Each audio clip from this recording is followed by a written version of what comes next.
Zep. Yee! We getting it, boy. What's good? You know who it is. It's your boy, Jay in the Bay. Your baller back again. Smells like football season. Yo! Yeah. Whoa!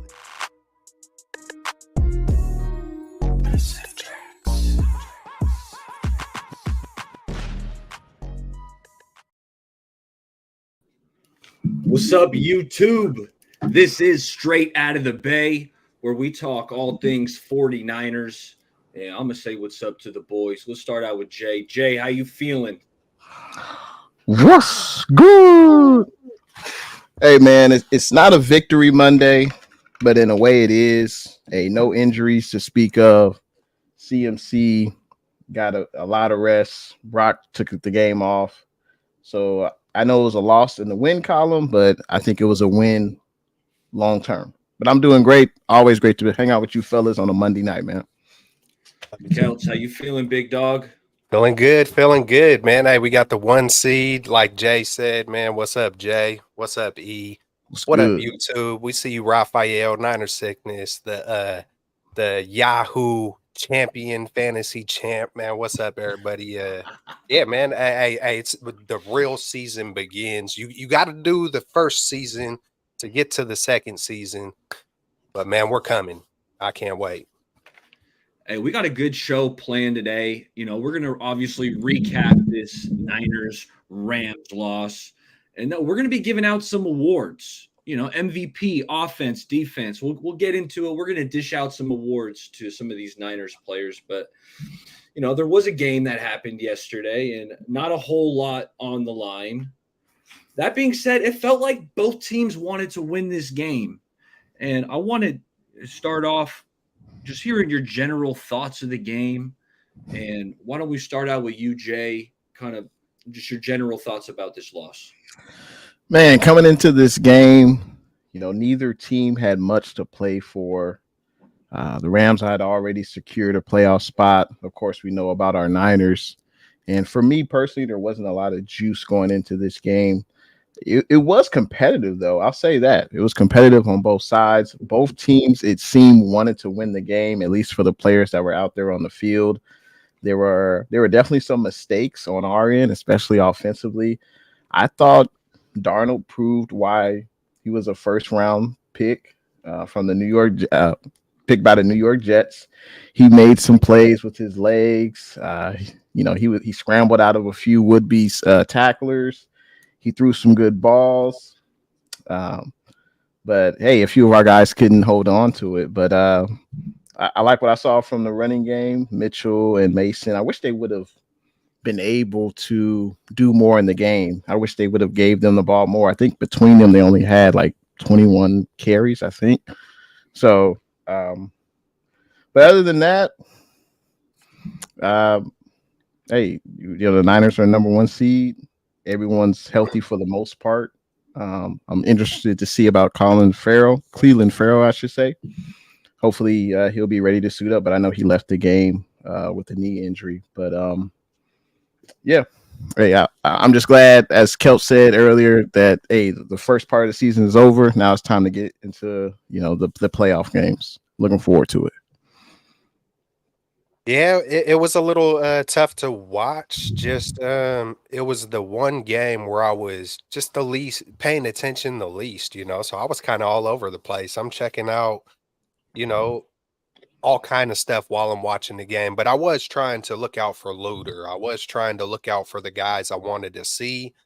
And that kind of messes up the way I watch the game at the same time, too. You know, I'm trying to fixate on certain guys, and then all of a sudden I'm not seeing something else. I know. I was locked in on B. Willis. I kept locking in on my boy Braden. So it's like, yeah, then you miss some other stuff. But, yeah, keep going. And then you're trying to fixate on whoever it is, like you might want to pay attention to, and then maybe they didn't do, or, you know, it just kind of messes the flow up of just the natural just fan just watching the game. It's kind of like if you start playing for money or whatever, then it's like, you know, you could carry, hey, I need Dawson Knox to make a touchdown right now. That's all you care about, you know.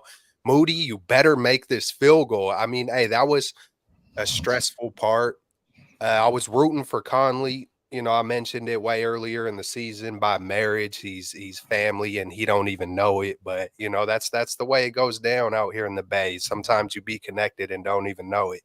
So I'm rooting for Conley. He drops, or you know, it was a good play by the Rams. They knocked it out. Sam Darnold, like Jay said, you know, he was making some throws, and our receivers were having a hard time holding on to some of the balls. You know, it is what it is. Ayuk was out there doing things, and Debo was doing things, and you know, yeah, man, it was good to see Elijah Mitchell once again, and you know, some of the younger dudes, like I said, Luter, Womack was out there, Willis. So it was different, but it was you know, more like Jay said as well too. Just hey, as long as we didn't come out with no big injuries, it looks like you know, Farrell will probably be all right.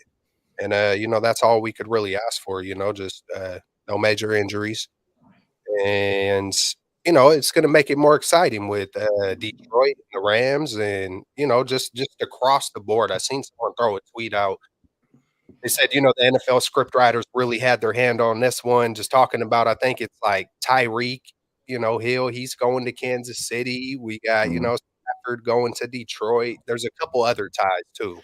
Like Funny some how the NFL, it just seems to happen where you get these wonderful storylines where yeah. Hey, what would the game be without like the stories behind them? You know what I mean? It's like, you know, some people are, I don't care about none of that crap, but hey, the game wouldn't be what it is if there wasn't the stories, if there wasn't, you know, the drama and the overreactions and all those kind of things. So yeah, man. Hey, you know, I can't wait for this bye to be over. And, you know, I'm glad we got the rest, but you know, I just can't wait to see us back on the field playing um, you know, the most meaningful football. Hey, no real doubt. quick, you mentioned storylines. You got Cleveland going to Houston, and obviously we know about Deshaun Watson, and he had his That's the issues off one. the field. They trade him. They draft C.J. Stroud, and of course they pick up D'Amico Ryans as their head coach. So that's a hell of a story as well. And I just wanted to touch on real quick because I'm not sure it wasn't really a topic, but Jake Moody, that's definitely something I wanted to bring up to you guys.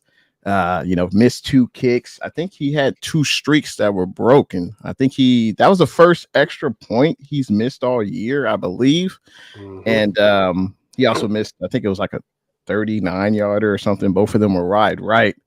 And I was just curious, like, you know, are you guys concerned about Jake Moody? I mean, he's had a pretty good year if you know take out that 3-game losing streak where he missed a few, but he's been pretty accurate. I'm just curious, what are you guys' thoughts on You that? know, I want to jump in because he's hitting 84% of his kicks, which is decent. Like I went through kind of the kicking statistics and I thought 84%, I believe it was like 19th in the Yeah. NFL. But here's the thing, Jay, he's only made 2 over 50 yards. We've Mm, been using him on a lot of short stuff. So it's like I feel right. like that 84% even doesn't quite look as And good. and if you look at the total kicks, I think it was only like 25. So He's only made Jay, he's only made 21 field right. goals this year. Right. That's 29th in the NFL, or rather Wow. the 49ers are 29th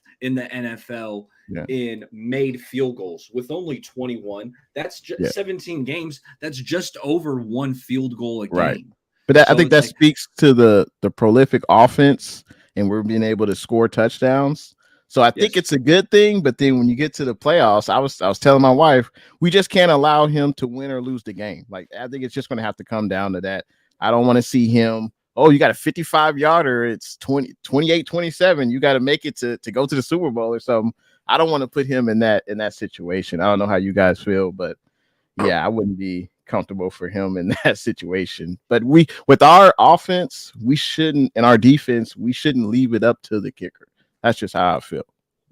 Hey, yeah, you know, the stat you put up, Eric, you mentioned something along the lines like, hey, we haven't had to use them too much, you know, so that's a good thing. You know, I could play around with this Moody thing, you know.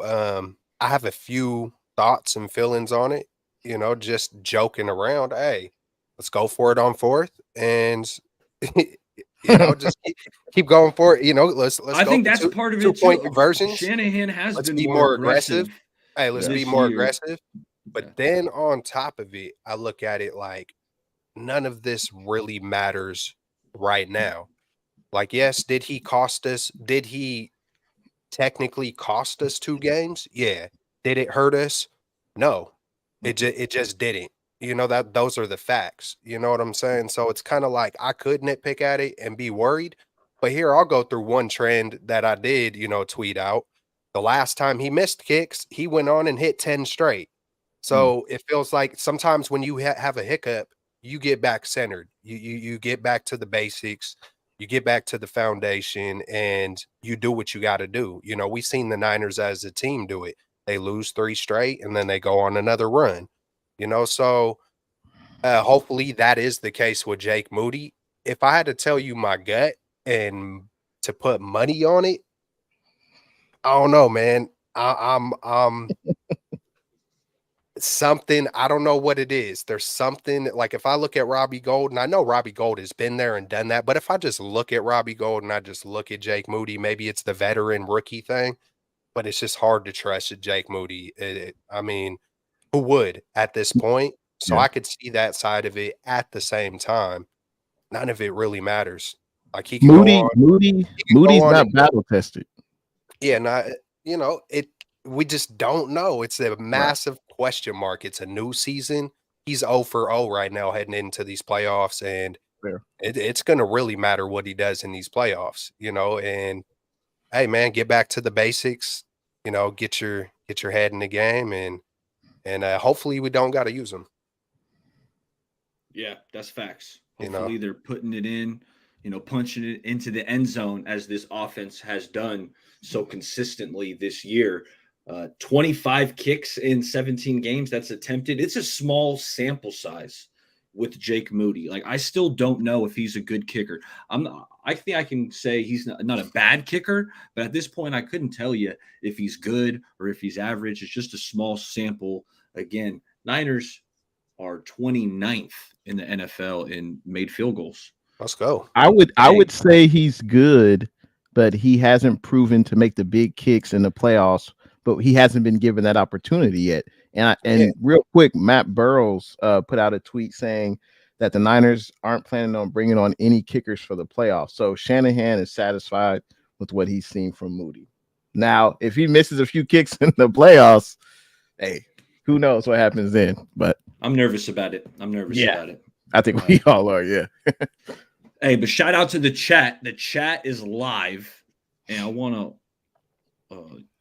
Chat's live. We're going to be pulling up comments, so make sure you're still dropping those. And I know Los is giving some of his playoff predictions in the chat. We got an NFL playoff segment kind of coming up. We're going to break down these wild card games. I want to see who you guys got picked. But I want to jump in and give my thoughts on this game that we just saw yesterday, because it was a tale of two halves, right? In the first half, Niners are up 20-7 at halftime. And at halftime, I was thinking Sam Darnold looks legit. Sam Darnold looks awesome. That first drive, Darnold 5 for 5. He had that sick improvisational play where he spun out, hit Charlie Warner for a 20-yard gain. He had a 48-yarder to Chris Conley. Like in that first half, I thought Sam Darnold was legit. I was like, oh, we really got something in Sam at the backup. And then in the second half, guys, the first 3 possessions coming out of halftime, all 3 possessions, the Niners took a sack, which just absolutely killed the drive. Then you're looking at 3rd and 17, or 2nd and 15. Like they had multiple drives killed by sacks in that second half. And I know, the offensive line, they brought in some of the backups, but that last possession, I was really hoping Sam was going to get us down the field so we could see Jake Moody potentially redeem himself, but obviously we never got that opportunity. That being said, why don't we go directly into the offensive standouts? I think we touched on a couple guys here, but I want to hear who you guys thought really stood out on offense. and we can mix the good and the bad here when we're talking offense. So Jay, I'm gonna kick it to you. You know, who stood out offensively? Yeah, I felt like watching this game, there wasn't a lot of guys who stood out to me personally. I thought that like Conley, like he made some good plays, and then he didn't come down with some tough catches, so it kind of gave a okay performance for me. I thought, Darnold played well. Like you said it earlier, E. He proved why, he was a first round pick by the New York Jets. He made some plays. He delivered some good balls, some accurate balls, but some of his receivers couldn't come down with the ball. So that was disappointing to see. But I like what I saw from Mason and Mitchell. I thought they played well. What's good, Don? How you doing? And shout out to everyone that's in the chat right now. We appreciate you guys tuning with us. I think Sam Darnold, he's not going to be a franchise quarterback for any team, but I think he could be a good backup. Like if he wants to just be a quarterback for the next 15 years in the NFL, I think he could do it based on what we saw yesterday. But then the last drive, where it wasn't necessarily his fault, it was kind of fluke. The ball kind of hit the defender's helmet and it popped out. But then when you look at Darnold's career, it's like the guy's got a ton of turnovers, whether you're looking at interceptions or fumbles. Whoops, my bad. I'm supposed to be saying good stuff about Darnold, but hey, I thought he played pretty well. I mean, he's a solid quarterback. I'm not expecting him to necessarily win the game, but I thought he stood out. I like what I saw from Darnold, and I think he could be, a backup quarterback. He can start, if he needs to start 2 or 3 games in a season for a team, I think he could do it. And for me, that was pretty much it. Some person or some player that I think needs to improve on the offensive side of the ball. No one really stood out. I think I might have to come back to me on that, but no one really. I was like, oh, they need to retire from the game. That was a terrible performance. Like there was no one that really wet the bed, I would say. But for me, the guy who stood out the most was Darnold. Took every snap. He did lead us down, at least in the first half. As you said, he tell the 2 halves. He led us down in the first half, and he played well. Jay, the first half, Sam Darnold went touchdown, missed field goal, touchdown. I mean, what more could you ask for, right? I mean, what more can you ask for from a backup? So, yeah, my offense stand out, Darnold. Kelts, what do you like on offense? Hey, man, it's kind of hard. This is the first time I had to pull the stats up, just to try to find somebody. And this isn't my pick, but I do want to just mention Trey, Carson, Lance Wentz, because I'm not going to lie to y'all, man. When I seen him running on 2nd and 8, I'm thinking, man, that's the same run that Trey broke his freaking ankle on. And this man, Carson Wentz, is just running quarterback power on 2nd down and 1st down and 17 carries. And I know he had 56 yards, but I'm just watching all these runs by Wentz. And I know we're supposed to be talking about the 49ers, but I did notice that watching the game.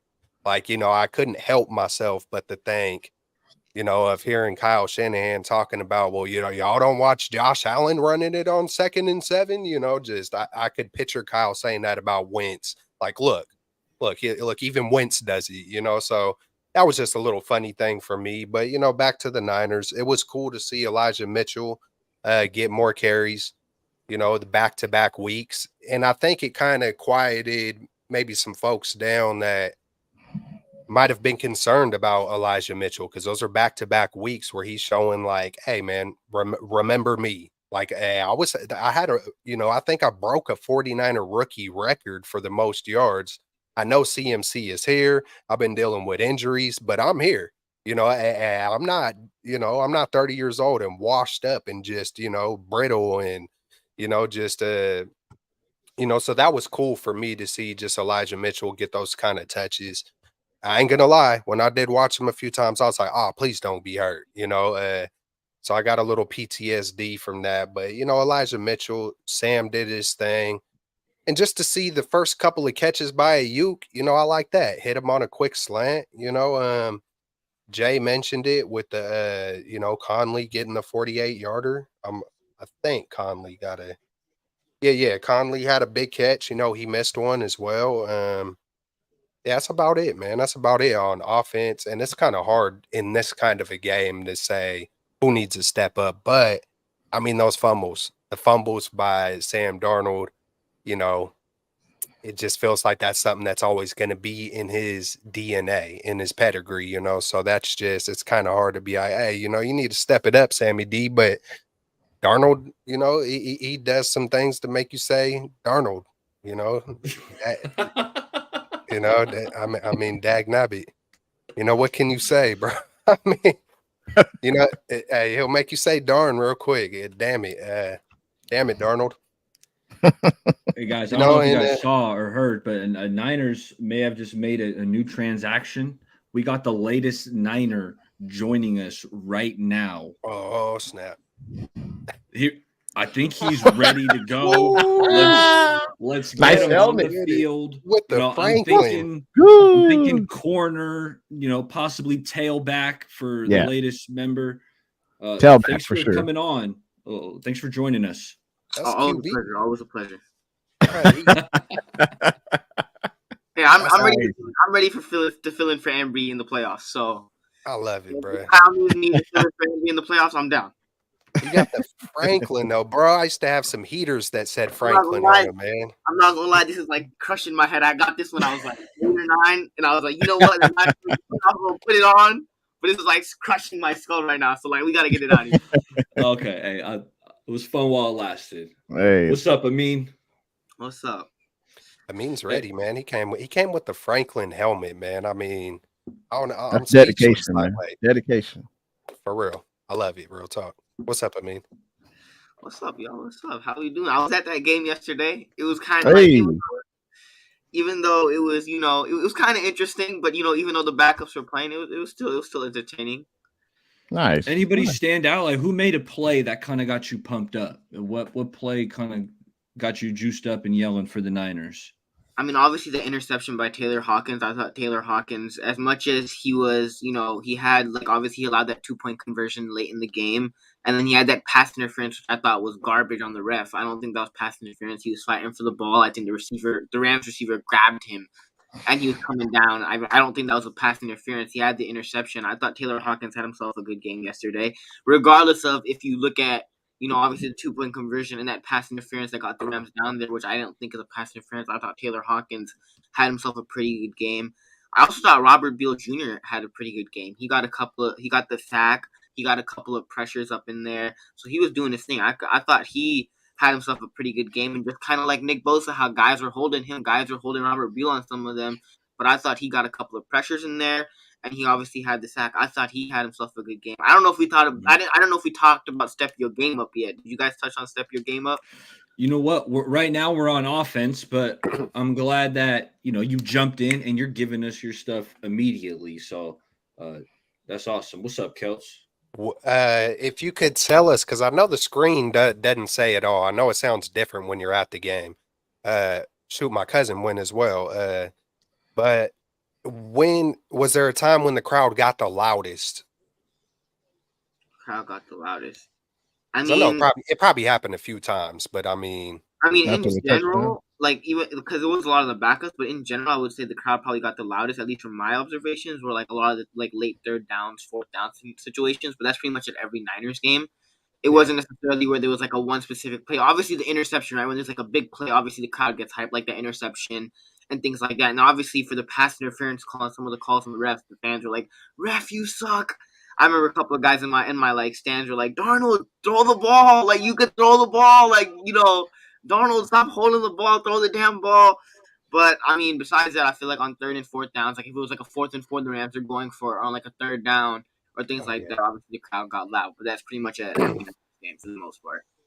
Oh, Yeah, every third down. Yeah. No doubt. Now, getting back to the offensive standouts, I'm kind of with you guys. There wasn't a ton of obvious standouts early in the game. BA was making plays. I thought him and Sam had a good connection in that first quarter. But a guy who stood out to me was JP Mason. And I was hoping he was going to get more than only 6 carries. Only 6 carries for JP Mason when McCaffrey's not even there. And, he looked good. He had the 16-yarder. He's just so explosive, so decisive. He gets the rock, and he's hitting the hole. He's not wasting any time. I thought he looked good. I'm curious to think, what did you guys think about JP May? I know Elijah Mitchell also had one really nice run where he trucked a couple guys, ran through an arm tackle, but between the two, I thought JP Mason just looked like he had more juice. What do you guys think about the running backs and their performance? Hey, JP Mason had that good, I think it was 4th and 1, and he kind of barreled his way and barely got the first down, but hey, he showed heart and grit. So that was good. But yeah, it's weird. The Niners are up 20-7 at halftime, and then we're here now saying, well, why didn't we run the ball more? There's only 21 carries between Mitchell and Mason. So that's kind of what's up with that? What's up with that, Kyle? Why are we not running the ball more? You're up 20-7 at half. Give your guys the rock. Come on, Kyle. But Mason, man, he always runs with his hair on fire, man. It's one of the reasons why I took Pacheco. I love those runners that are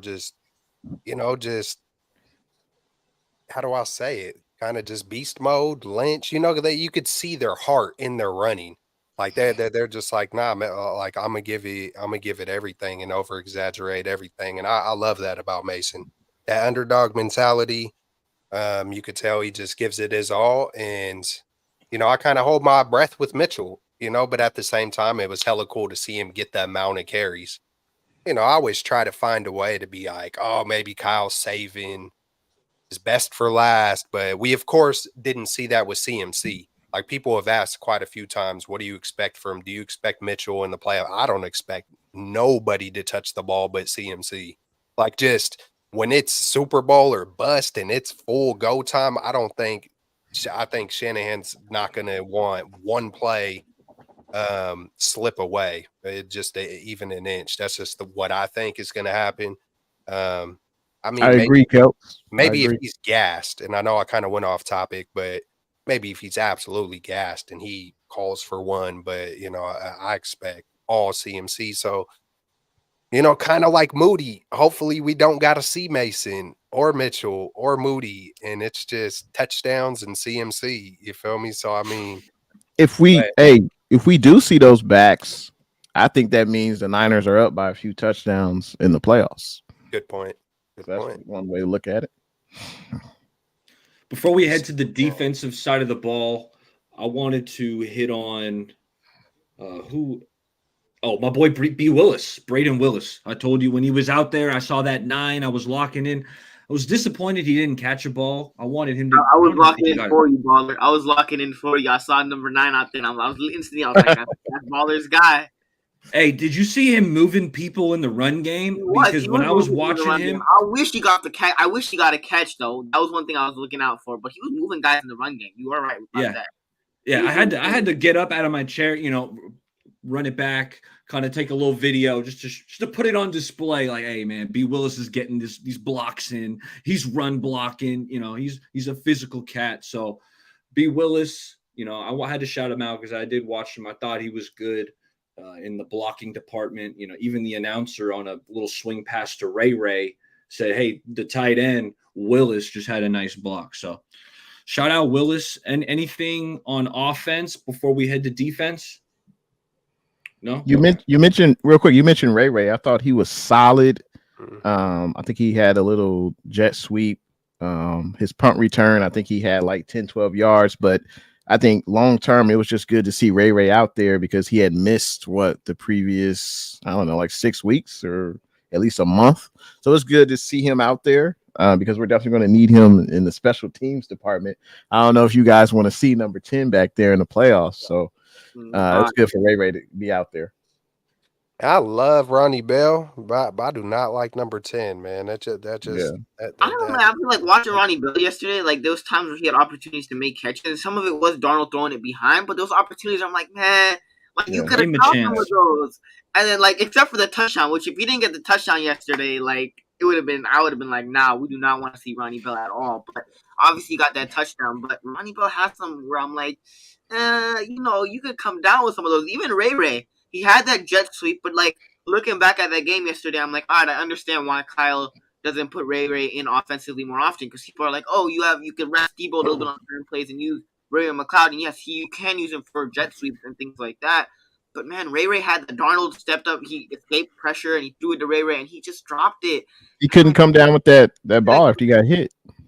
A lot of guys couldn't come down with the ball yesterday. Chris Conley missed a couple. Ronnie Bell missed a couple. The offensive line, like honestly, the starters are fine, but like this backup offensive line, like we just better hope nobody gets hurt in the playoffs because I don't trust any of these guys. Just watching yesterday's game, I don't trust any of these guys that are behind our starters because it wasn't good yesterday. It wasn't pretty, and it wasn't like we were going up against the Rams starters. Donald was resting. Some of the rookies were resting. We were going up against their backups. It was like a preseason game, and yet our offensive line was still struggling. So as much as like people were like yesterday when I was at the game, people were getting mad at Donald. They're like, Donald, throw the ball. Like, yes, there was times where you could say he held the ball too long, but at the same time, the way I look at it was like receivers either weren't open and the offensive line wasn't giving Darnold any help. And when Darnold did make a play or get the ball to a receiver, the receiver most of the time wouldn't come down with it. And Darnold put it there. Like he gave receivers opportunity multiple times with Ronnie Bell, with Ray McLeod, with some of these guys, even Chris Conley on a couple of them to come down with it, and they just couldn't.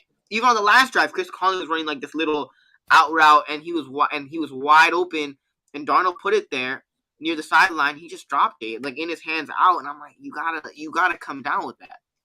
And I want to blame Brock Purdy's finesse and just the catchable ball that Brock Purdy throws, but doesn't Darnold normally throw it to Chris Conley and Ronnie Bell? And so you would think that they would just typically you see that second unit, the wide receivers and the backup quarterback, and typically they're locked in. So that's kind of, I don't want to, and it didn't look like, Sam Darnold was throwing hot wobblers, so it's like you can't use that as an excuse. So is what it is. Now go ahead. Yeah, I want to address this comment before I can get it off the screen. Ramelia comes in. He's responding to, he said, the crowd got the loudest when Puka got the touchdown. To the no. Yeah, to the no. That's false, Ramelia. I was confirmed. I can officially confirm that was false according to my sources, which is me being there. Yeah, that was not the case. That was definitely not the case. Yeah, congrats, Puka. Congrats, Puka. Never mind. I'm gonna leave it alone. I almost said something. I couldn't even hear any Rams fans because there wasn't any. There was maybe maybe 10, 15, maybe if we're being nice about it. Like it was all red. Even week 18 when the starters aren't playing, it was like all red.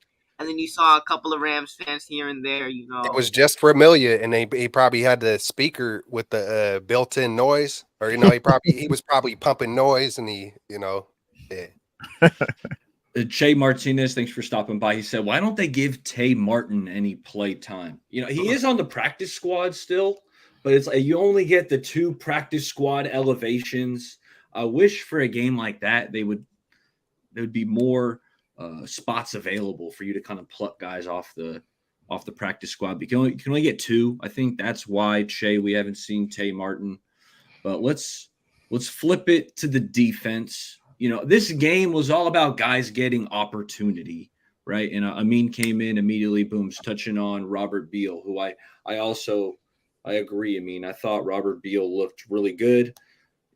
Hawkins, the safety, came in, had a big interception. That was great to see, man, because these guys worked their tail off all year in practice, and finally they get their opportunity to kind of show what they got. And, Hawkins goes out, makes a play with the interception. But I want to hear, who do you guys think stood out defensively? Jay, why don't we start out with you? Hey, man, well, this cat, he's been under a lot of scrutiny for majority of the season. He had a starting role with the squad, but he eventually got benched. And I thought he came out, and this was his Super Bowl game. And clearly, that's how he played by leading the 49ers in tackles. I'm talking about none other than Isaiah Oliver. I mean, the guy can't cover. We know he can't cover, but this guy can tackle. And that's what he did in Atlanta. That's why Sideline Wilkes wanted him with the Niners. And the guy was all over the field making tackles. He was acting like he was Fred Warner or Dre Greenlaw out there. But yeah, it was good to see him, play with, there wasn't much on the line, obviously, in the game. But I thought he played a pretty good game. Led the team in tackles. What more can you ask for? There are a few other guys that stood out, but I'm going to leave a little bit of meat on the bone. If no one says their name, I'll mention them. But Isaiah Oliver, at least he does one thing really well. And we know he can do that one thing well, and that's tackling. Celts. Yeah, man. I think that's the moment when Adam Peters and John Lynch kind of fell in love with Oliver. I think it was versus the Rams in the beginning of the year, and he made a certain tackle, and they were like, he just became a Niner because, when he first came here, he was kind of skeptical on how he wanted to run through things. And, they were teaching him like, hey, man, we want you to run through the person because if you don't get him, we got 5 behind you. That's going to clean it up. Just so he's at least brought that, I think Oliver could do well if he was matched up versus the tight end or bigger. You just can't get him matched up. You can't get him, you can't get the mismatches, so I don't want to, crap on Oliver too hard, but Flanagan Fowles is an obvious one. Someone said it in the chat as well. He looked like a dog out there. Oren Burks was, those two guys they just stood out. It's like one specific play where I remember them. It was probably on the sack. But other than that, just like you said, Jay, I'll leave some meat on the bone. I did see 69 out there. I'm pretty sure that was Joseph Day. I know I got excited just seeing him out there and was like, okay, like, hey, let me see what he's got. I tried to look for him, and then all of a sudden he was gone. I don't know what happened. I started watching the game. I was up and down that whole game, man. It was a lot of Kinlaw and Givens were out there a lot, right? It was Chase Young. Did he play the whole game? Chase Young as well. Chase Young and Randy Gregory it felt like for 3/4 of that game, it was Chase Young, Javon Kinlaw, Kevin Givens, Randy Gregory. Mm-hmm. And then I seen Womack out there, I think, and it's like, well, whenever I would see a player I was looking for, it feels like I wouldn't see him no more. So it was just kind of a weird game. Anything I was looking for, it's all of a sudden it was gone. So I'm just like, what the? Okay, oh, there's Luter. All of a sudden, I don't see Luter no more. There's Womack. I don't see what. So, besides, Flanagan Fowles, Flan, he definitely was a guy who stood out though, and yeah, Oliver as well, man. So, yep. Amin, who'd you like? I know you touched on Robert Beal, but anyone else you saw? I know when you're at the game, it kind of gives you a different perspective. So I'm curious to hear, who you thought stood out defensively. I mean, Isaiah Oliver was one person I thought was okay yesterday. Obviously, he led, the Niners in tackles, but it was like I remember one play specifically, it was like a 3rd down or something like that, and like Isaiah Oliver got in there, and he just missed the tackle. And, like, only reason I'm not going to crap on him more is because a lot of Niners miss tackles. Fred Warner misses tackles, and the Niners have their games where they do struggle with, with tackling. So I'm not going to completely crap on him, but, like, coverage-wise, going up against backups, I wish I saw a little bit more. It was not like he was horrific, but I just wish I saw a little bit more from him. But, yeah, Isaiah Oliver wasn't bad.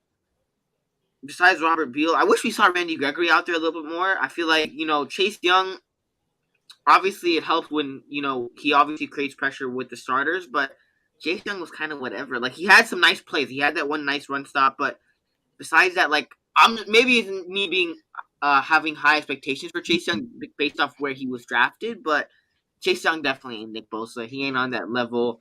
I want to jump in though. I want to jump in because actually Chase Young was going to be like my biggest standout defensively. No, I'm not saying that Chase Young was really freaking good yesterday. No, I thought he was he had himself a hell of a good game. It just because he was drafted number 2 and because people would always have that comparison with Nick Bosa and everybody, the way, obviously the Niners drafted Nick Bosa number 2, and like franchise player, he could change your defense around. The same thing they gave Chase Young, the same comparisons they gave to Chase Young, and some guys even said Chase Young was better than Nick Bosa. And the only way I'm bringing back Chase Young next year is on like maybe a 1-year, 2-year deal. But I'm not giving him a long-term, like 4-year, $80 million extension. You're not ready to sign him up 4 years, I'm $90 million? I'm ready to sign him up for like a 1-year or 2-year. But I think Randy Gregory's great. I think Cleveland Farrell on a 1-year deal coming back next year is more value. I think giving Robert Beal Jr. more opportunities, giving Drake Jackson more opportunities is more worth it for me than re-signing Chase Young to a 4-year, $80 million contract. Because honestly, this might be not a popular opinion, but is he productive? Sure, but is he on that level of Nick Bosa, or is he even that much better when you really think about it than the same production I can get from Randy Gregory, or maybe a Robert Beal if you use him a little bit more, or a Cleveland Farrell who's been good when he's gotten opportunities? I don't really see like Chase Young, as much as he was good yesterday. He had himself a good game. I'm not saying that he didn't, but does he really distance himself that much? What Chase Young does best, you don't really see on the stat sheet, unfortunately. And for where he was drafted at, you need to see him get sacks. And the amount of money that he's going to want to command in the offseason, like he's going to have a hell of a postseason in order for him to get, a lucrative contract extension from maybe just the Niners. Maybe another team will take a flyer on him for a 1 or 2, maybe 3-year deal, but I don't think he'll be back with the Niners unless he wants to take a discount. I don't think he'll be back. I don't know how you guys feel. I would love to know, but I don't think his impact has been significant. And for what he does, like kind of like Amin said, you could get a Cleveland Farrell, you can get a Randy Gregory. There's still Drake Jackson. Would I like to have him back? Sure, on a not breaking the bank for him, but I wouldn't break the bank for Chase Young, no. But if he wants to come back on a 1 year, like Amin said, yeah, I'll be down with that. Chase Young, he ain't coming back, in my opinion. I don't think he's coming back. He is a 1-year, half-season Super Bowl rental. Someone you bring in. Hey, Niners are trying to load up. They paid a 3rd-round pick to go get him, and they're probably going to get compensated a 3rd-round pick when he leaves. Right. So it was just great GM work by John Lynch. But this was a rental, and I'm hoping, Chase Young, I don't think he's been bad, but I think I'm with you guys. I was expecting a little more juice, although I thought he was really freaking good yesterday. I had him down. I thought he was harassing his former teammate for the Commanders, Carson Wentz. I thought he was all over him, giving him a tough time. And Kelt's got something. What's up, Kelt's? Hey, Chase has experience, or how do I say this? Unmotivated football, unmotivated and injuries. I mean, coming from Washington, just being that unmotivated, going through those kind of injuries. Look at Scary Terry McLaurin over there. Like, man, I wish I had something like the 49ers. I don't know if y'all seen, heard about him saying something like that. And of course, Trent Williams got to, taste the good and the bad. And so I kind of look at it like, now Chase knows the difference. Who knows? He might take, I know it's money, but he might be smart enough to know that winning in Super Bowls can compensate a lot more than for some contracts. It just depends what situation, what kind of person. Who knows if he takes a super big discount because he wants to be in this environment. And I also think he could get a lot better if he was around a motivated organization, around one of his best friends, Nick Bosa, just really get him back into his full potential shape. If the injuries stay down, I know it's kind of, but I do agree with what you said, Baller. I also agree with you, Amin and Jay, on the whole thing. It's a lot easier to throw in a Farrell or a Ebicam or a Menahue, those kind of type of guys. You could kind of go find those guys anywhere compared to like in Ayuk. If it had to come to Chase Young or Ayuk, or trying to fit them both in, you ain't going to just go find another Ayuk. I don't care how many people say, oh, well, you can. Now, what Ayuk does is hella underrated. Just the blocking, the dog mentality. He ain't going nowhere. every Have once you in a heard while, some people throwing out? every once in a while, Ayuk drops a ball here and there, but just look at his progression. Look at his. You've never heard a bad thing about Ayuk, and I kind of like the quiet. There's a quiet swag about Ayuk. He lets most of his talking do on the field, but there's a quiet. Hey, don't mess with me. I'll sock you in the mouth. Like, for real, look at Fred Warner and Ayuk. I'm glad that Fred Warner kind of lightweight pulled that out. It's He brought always it out of been him. there. He's just been leveling up. And I don't even think his full peak is gonna come until like year 5 or 6. There's some players who are like that. Some players come in on fire and their peak is at year 2 and 3, and then maybe they simmer down. Like, and then there's other guys, man. I'm getting the chills just even thinking about it. And then there's other guys like Ayuk who I think just loves it. And when you love it, you're gonna try to be as great as you can your whole career. Rice. I'm pretty sure Rice was still running up the hill at year 15, and shit, he's still running up the hill right now. I'm pretty sure. There's some guys where it is them, and I think Ayuk is that. I think Chase Young could be that. It's kind of. I was listening to. I'm sorry to go long winded, but I was listening to Eric Armstead and Javon Yeah, yeah. talking about, Javon Hargraves was talking about, bro, like the work over here with the 49ers. I was kind of looking at it like, are y'all crazy? Y'all really doing this kind of work on a daily basis? Like, he was describing the 49ers as, just the difference between Philly and the 49ers. And the 49ers obviously go hella hard. And Eric Armstead was like, oh, it wasn't nothing. You should have seen when Kyle first came here, it was even worse. Like, but hella cool. Hey, Kels, Yeah.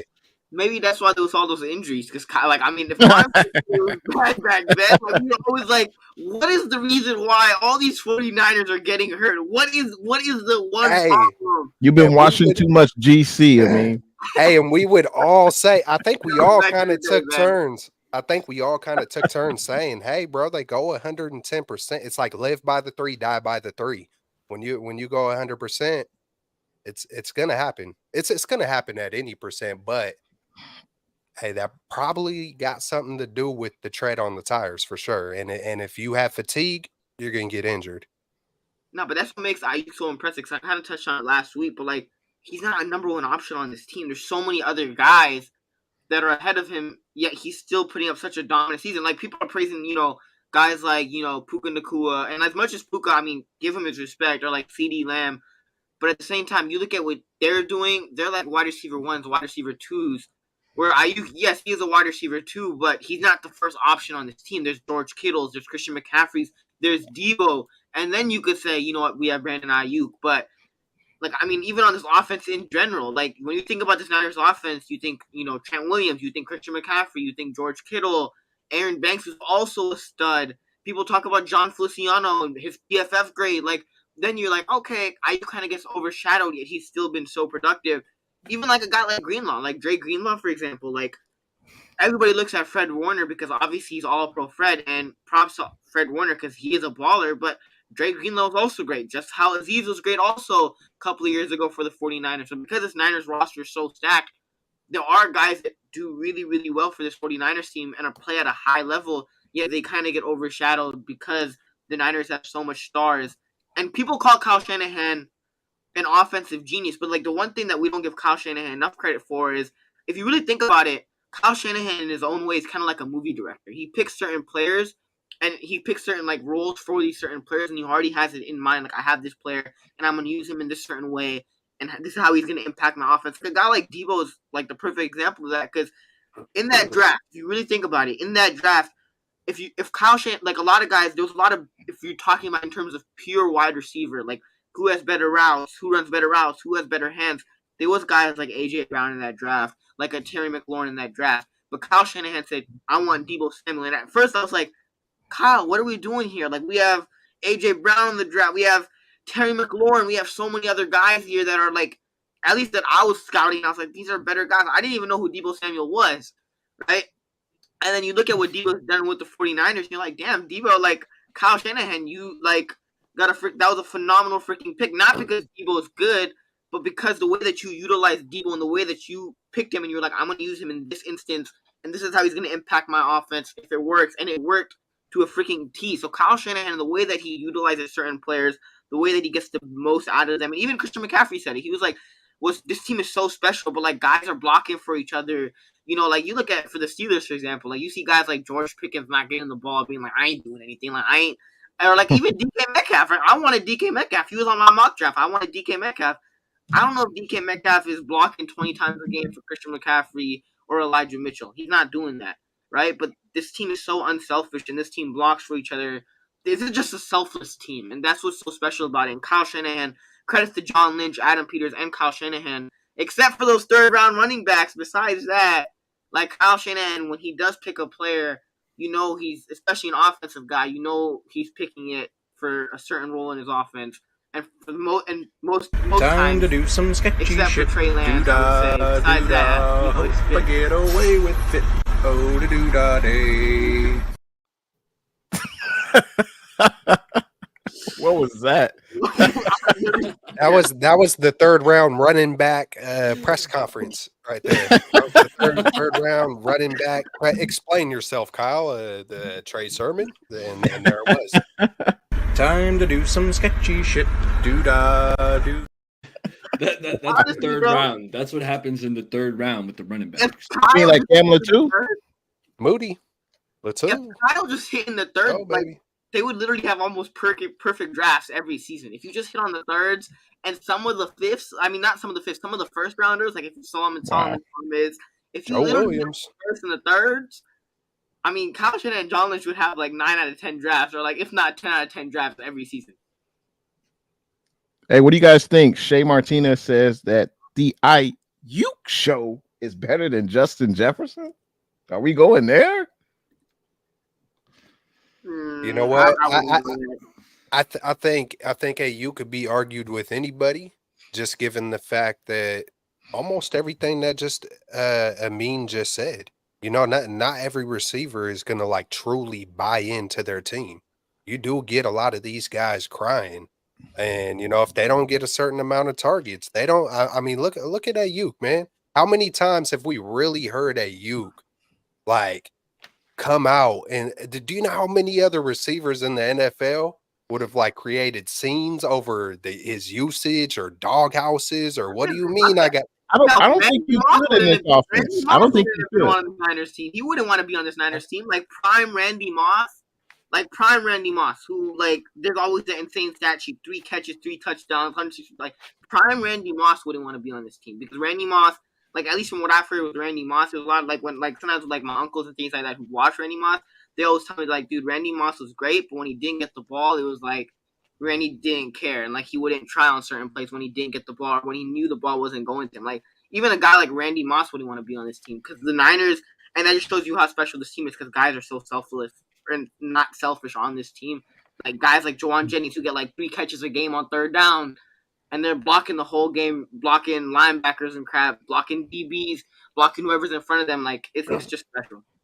Hopefully we get to see one year Ayuk. Like I wish I did a prorated thing with Ayuk's targets compared to Jefferson's targets and see what it looks like prorated. Like let's see if we take those same averages, give them that amount of targets. Let's see what the stats would look like because because they wouldn't be pretty. It wouldn't be pretty. Ayuk would be through the roof, bro. Yes. If he is maximizing the opportunities, just like Brock Purdy. This whole offense is maximizing every op. That's why you see George Kittle with 15 yards a catch, Ayuk 18 yards a catch. Like, it's everybody working together, and it comes all the way back down to Kyle's vision because, that's when you're building a team. That's what you got to have. So you got to have a plan. You can't just draft all the best guys and expect it to work. You got to have a vision. You got to have a plan. You got to see it. You got to see it. You know what I'm saying? And he's done that so far. Yeah, man. No doubt. Ayuk is way better than CeeDee Lamb, Puka. Yeah, I'm taking Ayuk over Puka. He's just way more explosive. I think he's more dynamic. CeeDee Lamb, we had this conversation a few weeks ago. Felt like I kind of had to stick up for CD Lamb for some reason. Just to remind everyone, CD Lamb's really freaking good, but they're in the same tier. CD Lamb and Brandon Ayuk, same tier. Hey, did Debo start that celebration with the nose thing in the first down? You smell what the Debo's cooking? I think it was. I've seen Debo do it, but I don't know who started it. But I could have swore Debo was because I think he'd always talk about CD do it too. I don't know who started it. I think CD do it more often. Where like after every first down he catches, you always see him. He goes like that. He does his thing. But like Debo, it's a slime thing, right? Yeah. There's some kind of slime thing. Slime, and I wouldn't doubt it if it's. I thought their nose is a little runny and they're just like white all over their arm. It's like, dude, just get a Kleenex, bro. Just get a Kleenex. That's hey, the fellas, Thiz, I want to get to his face. That's that Thiz face right there. That's what that's what it is. You know, Straight Out of the Bay, we all know about the Thiz face. Real quick, I think we got to see everyone's Thiz face real quick here. There it is. Timeout. Okay, next up, we got the 49er Superlatives. We're going to be handing out some awards. You know, we talked I sent them to you guys backstage. And before we get to the MVP and offense, defense, why don't we have a little fun, keep it a little light? You know, one of the ones I put out there, best interview. Okay, and I'll start this one off. We listen to a lot of pressers, or we watch some of these videos coming out from the reporters in the locker room. I want to hear who you guys got as the best interview. When they got the mic, you want to listen to hear what they got to say. And I'm going to start off with Chris Forrester. Man, I love these coach press conferences that happen every week. You know, Wilkes and Chris Forrester get to the podium. More specifically, Chris Forrester, like he just keeps it so freaking real all the time. So I'm always just kind of captivated. Like there was an offensive lineman the Niners signed, Barch. He's a guard, you know, backup. And he was like, yeah, you know, I was talking to the offensive line coach, my old buddy at the Jaguars, and he's like, oh man, you know, you should take a look at this guy we got. You know, they don't want to put him on the roster. And there's next thing you know, he's just telling like stuff that I feel like coaches probably should kind of keep close to the vest, maybe behind this. Chris Forrester, man, he just talks and talks, and it's that's like who I got. Yeah, it's like Trent Williams tipping plays. It's kind of like you can always counter off that. You know, you say too much, you can always counter off of, you know, saying too much or doing too much or giving. But that's a great pick, and that was a good impersonation because I love how he talks quick, but he's kind of raspy, and he keeps it just like you said, bro. He keeps it hella real. You ain't gonna get no BS from Forrester whatsoever. So that's a great pick. I haven't put really any thought into the interview. I mean, Kittle is always fun. I guess it depends what kind of day you're having. If you want something serious, you know, or vanilla, you might need to go to a Brock or, you know, Nick Bosa or something. If you want something a little more spicy or something, I don't know. I think people always look at Debo like he's a little awkward or this, that, or that, but I don't know. I like listening to Debo too, man. I like listening to Debo. Debo keeps it short. Debo keeps it short and sweet. Right to the point. You're gonna get like I'm gonna give you an answer, but it's gonna be in as few words as possible. And I ain't gonna lie. I don't know. Maybe everybody has their different tastes, but I love when he does. I guess some people call it awkward, but I love when he'll just give a short answer but stare. I don't know. I love how like, hey, it could be worse. You know, just like bro. I don't know why. Maybe I don't know, man. I got a certain. I love just that when you don't know what to do or it makes you think twice and you can't really get like, oh, what's happening here? It's all of a sudden quiet.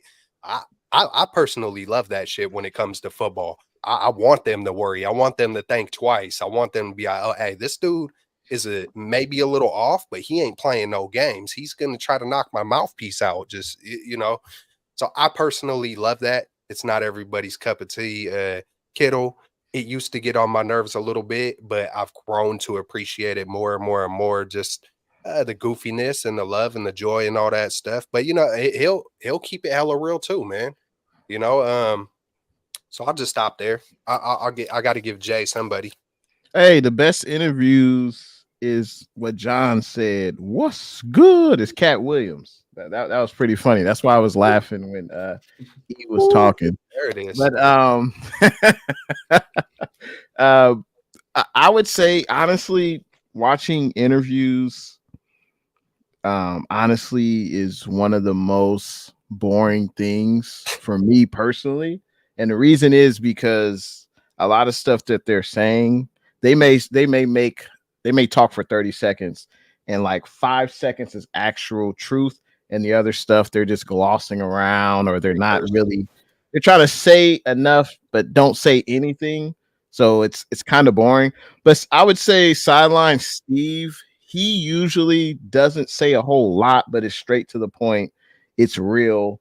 But they're also not going to say, oh, what the game plan is against Pat Mahomes next week. Like, they're not going to say that. But I typically like interviews when they're talking about players' injuries or something like that. If we get an update, that's something I tune into. If they're asking about, oh, what do you think about Lamar Jackson? Oh, he's a hell of a player. He's a scrambler. He throws with accuracy. Like, of course he's going to say that. So I'm not really. He can make every throw. From that. Yeah, I'm not really getting anything from that. But I like Sideline Steve. He's serious, straight to the point. Yeah, he calls it like it is. And that's one guy who stands out. Kyle sometimes is kind of hard to listen to because the way he speaks. If you heard Kyle, you kind of know what I mean. But yeah, that's one guy who stood out. Sideline Steve. I mean, who's a favorite guy you like to listen to? I'm kind of with Day a little bit, right? Like watching press conferences and things like that. I'm like sitting there and like sometimes when I hear something, I'll like go back and I'll rewind it. And I'll be like, all right, let me hear what Kyle Shanahan said on that one. Press conferences are kind of like, but probably my personal favorite. You can obviously say Kittle, who's always really exciting.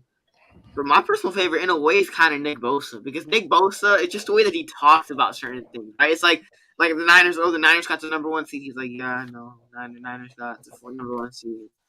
Are you excited to go back to the Super Bowl, Nick? Yeah, we get another opportunity to play in the Super Bowl this year. We're looking forward to it. Like just the way that Nick Bosa says certain things, like it could be like the most exciting thing ever, and Nick Bosa, just the way that he says, like always that chill demeanor. I don't know. I've never seen Nick Bosa like super excited where his voice is loud and anything like that. Like Nick Bosa, just the way that he talks in press conferences, things like that.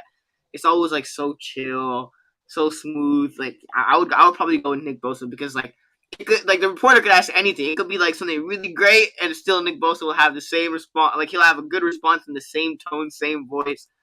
So probably Nick Bosa. Right. When they had him mic'd up, I'm thinking back on it, and I don't know why I didn't think about this. When I think he was mic'd up, I don't know if I ever heard him yell one time when that's impressive. Like, I don't know if I've ever heard Nick Bosa yell.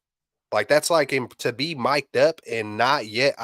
And then even when plays are happening, you hear little grunts or little things here and there. But, dude, he was talking like that even on the field. That's a trick. Bro, Kels, you know what that clearly remind me, bro? There was like a Nick Bosa top 100 video, and it was his rookie year, and like he tackled Julio Jones on a play, and he like literally went to I think he went to D4, and he's like, I just tackled Julio Jones. That was really cool. And I'm like, you see anybody else doing that? Like if they tackle Julio freaking Jones, they're like, dude, I just freaking sacked Julio Jones. Like that's crazy. Nick Bosa on the other hand, he's like, I just tackled Julio Jones. That was pretty cool, man. Like that was really cool. It's like Nick Bosa. Nick Bosa is never out of breath, but then Kyle talks like he's always out of breath. It's a little strange, but yeah, man, that's a good pick on Nick Bosa. I mean, no, that concludes the best interview. Next award we're giving out, Kelch. This was one you suggested, and I couldn't really think of a good one. I'm curious to hear who you got, but man, comeback player of the year. I got I'm kicking it right to you, Kelch. Got it. Hey, only one can get the award. Mention your honorable mentions, but only one gets the award, Kelch. So now I'm thinking which one y'all might not say. Because I don't want to leave anybody out. I'm gonna make sure I say them all at some point. But Yes, yeah. I got to give it to Kinlaw, man. Got to give it to Kinlaw. I mean that's the obvious one. He's been, we thought his career could be over. He wouldn't be a Niner. This man can't stay healthy. The knee. Just the fact that he was able to suit up for I'm pretty sure it's every single game this year. The numbers aren't overwhelming, but I don't care about the numbers. He The did some man, good things. the man revitalized his career, but more than anything, just watching the leverage, just watching that he's able to be on the field every game and be a contributor, not just be there. Oh, we feel bad for him or whatever. You know what I'm saying? The leverage is good. He got 3.5 sacks.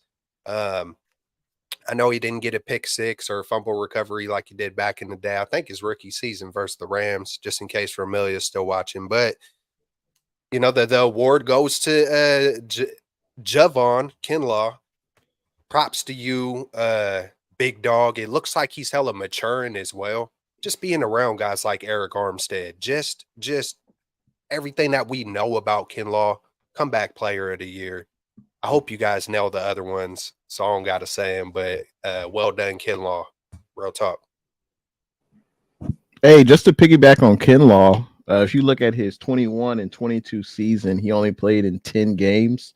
In 2 seasons, he had about 300 snaps in those 2 years total. And then you look at this year, he's played in every game. He's got 6 starts under his belt, 476 snaps. That's more than he had combined the last 2 seasons. So, hey, props to Kinlaw. Kudos to him. I know the Niners declined the 5th-year option, which, it makes sense. But he had a lot of expectations being drafted after we, traded away. Why is his name escaping me? I don't know why. Maybe it's because we're live. But yeah, exactly. But he had a lot of expectations. Hey, he was supposed to replace him, but it, obviously it didn't come to fruition, and sometimes that happens in life. But it's not how you get knocked down, it's how you get back up. And props to Kinlaw. He's having a career year, shall I say. And if he's not a Niner next year, hopefully, hey, Godspeed in his career. Hopefully he'll have much success throughout the rest of his career. But for me, it was not even close. It was Javon Kinlaw. Who you got? Comeback player of the year.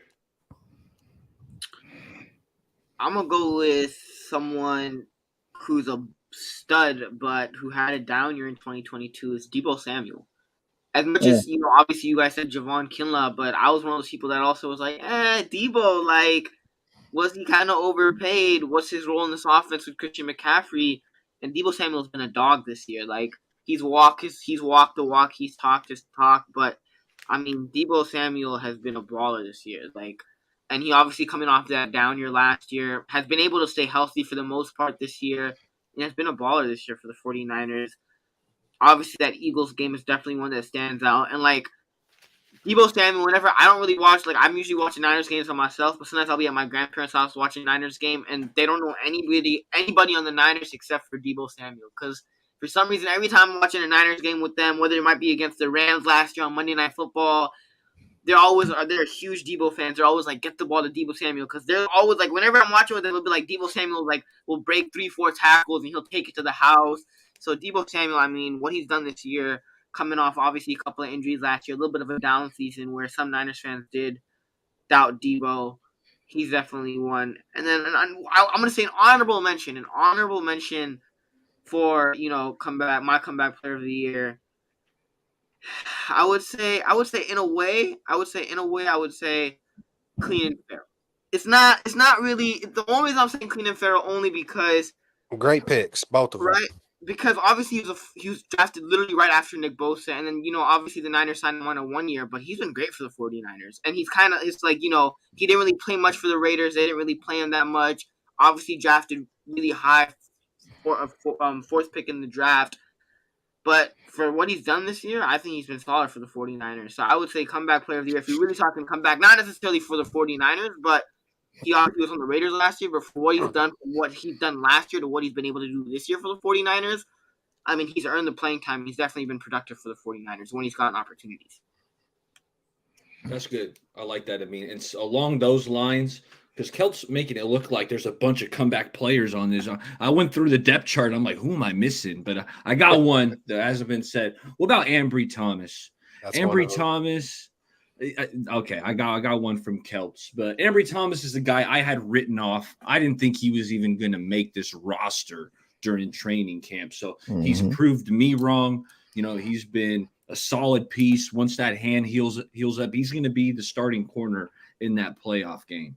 So Ambry going from, you know, a lot of time spent on the bench to starting corner. Hey, kudos, Ambry. You've had a pretty good year. Just let's see some good moments from you come playoff time. But Kelts, did we miss anyone? Hey, my two great picks by me, man. One guy I didn't think of was Debo. I think that was a great pick. That was good, yeah. But if I threw in Ambry was one of them. I think it was Kinlaw, Ambry, and then Kittle. I threw Kittle and McKivitz. Really? I threw Kittle and McKivitz because McKivitz, I mean, I know he didn't play last year, or thinking, did he get a game in there? My thing with McKivitz, it's like he's been waiting his turn. You know, I think this is his fourth year in the league, something like that. He's been waiting his turn. And so maybe not necessary, but it just feels like a comeback. Like he's been waiting his turn. He stepped up. I feel like he's been better than McGlinchey. I don't know what the stats say and the pressures and all that, but I haven't heard week after week after week, oh my God, this McKivitz dude, he's messing it up again. And that's all I feel like I would hear from McGlinchey. And, you know, the eye test kind of matched that. If you don't hear about an offensive lineman, they're typically doing well, you know, and but Kittle as well, man. I think this is his first 1,000-yard. You know, I know Brock helped him catch fire at the end of last year, you know, but it's been kind of lightweight down years. I mean, the Kittle's always solid, but it feels like this year he is the Kittle of back in the day. It feels since 2019. It feels like to me this is his best year since 2019. I really don't know exactly where the numbers line up, but yeah, I feel like the four guys I wrote down was Kinlaw, McKivitz, Ambry, and Kittle, man. So yeah. Hey, I thought Kittle last year he had the most touchdowns of his career, but as you mentioned, you know, Brock, you know, accelerated that in the back half of the season.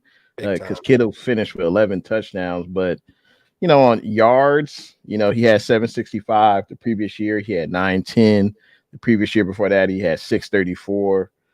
You know, but there's no doubt this is his best. This is probably his second or third best year of his career. No doubt about that.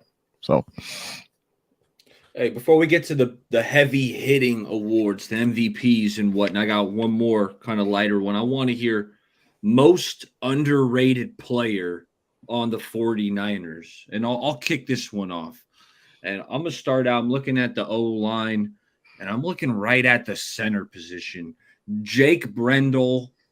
I think he's been really good this year, guys. Now, you know, in pass pro, does a big, powerful guy.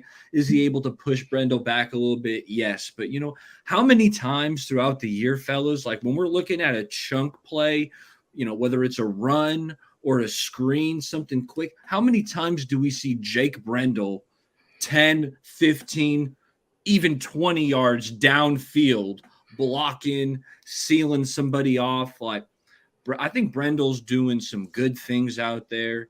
And I know Kyle Shanahan puts a lot on that center position, kind of calling out blitzers, and a lot of that's on the center. And I think Jake has done a pretty good job.